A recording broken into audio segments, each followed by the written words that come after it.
আজকে রেসিপি হচ্ছে বাঁধাকপি হবে।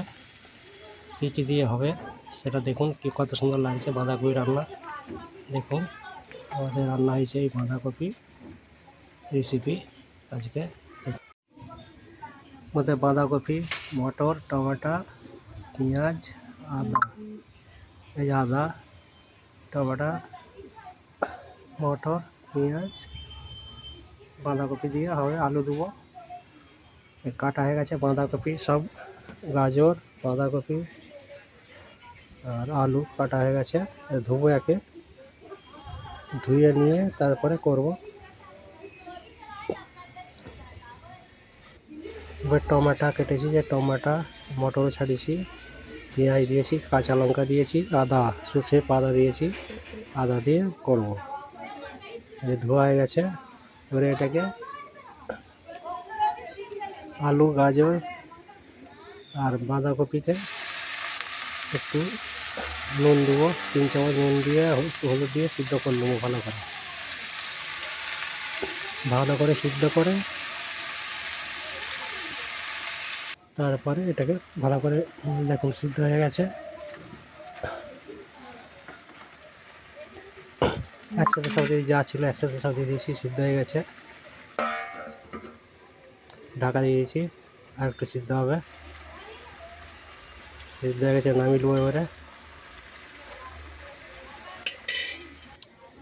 নামিয়ে নিয়েছি।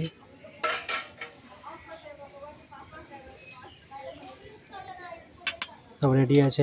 এবারে দেবো হচ্ছে তেজপাতা দেবো একটা, আর 5 ফোড়ন দেবো। তেজপাতা দিয়েছি একটা, 5 ফোড়ন দিয়েছি একটুখানি, আর পেঁয়াজ দিয়েছি, পেঁয়াজ আর কাঁচা লঙ্কা দিয়েছি। দিয়ে নাড়বো এটাকে ভালো করে, ভাজতে হবে পেঁয়াজটাকে।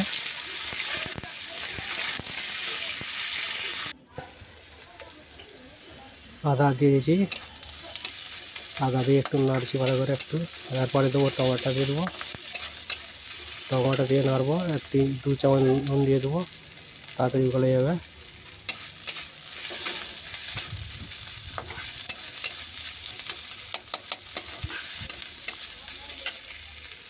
একটু ভালো করে নাড়তে হবে। টমেটো দিয়ে দিয়েছি, টমেটো দিয়ে নাড়ছি এবারে।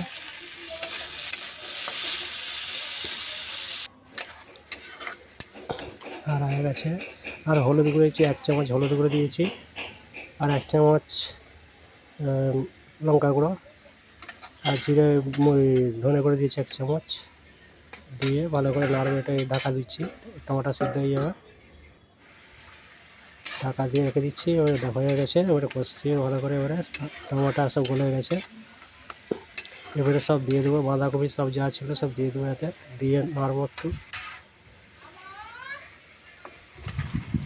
কষা হয়ে গেছে, সব দিয়ে দিয়েছি, দিয়ে একটু নাড়বো। নাড়া হয়ে গেছে, এই যে ফিনিশ রান্না হয়ে গেছে, কমপ্লিট। ধনেপাতা দিয়েছি, লাস্টে একটু গোটা জিরেকে ভেজে গুঁড়িয়ে দিয়েছি, আরও সেন্ট উঠবে, ভালো টেস্ট হয়ে যাবে ভালো করে। দেখুন পুরো কমপ্লিট হয়ে গেছে রান্না আমাদের বাঁধাকপি রেসিপি। ভিডিও ভালো লাগলে লাইক সাবস্ক্রাইব করে দেবে। দেখুন এবারে ভাত খাবো বাঁধাকপি দিয়ে, আর ডালও হয়েছে সাথে, ডালটা দেখায়নি, বাঁধাকপি আর ডাল সবজি হয়েছে।